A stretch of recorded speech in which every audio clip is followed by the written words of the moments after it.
You ask Tiger to solve.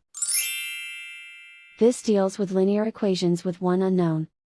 The final result is x equals -10. Let's solve it step by step. Swap sides. Group all constants on the right side of the equation.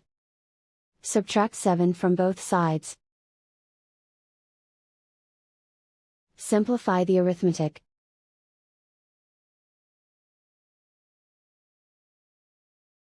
Isolate the x. Multiply both sides by 5. Group like terms. Multiply the coefficients. Simplify the fraction.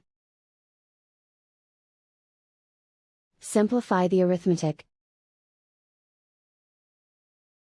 And so the final result is x equals -10.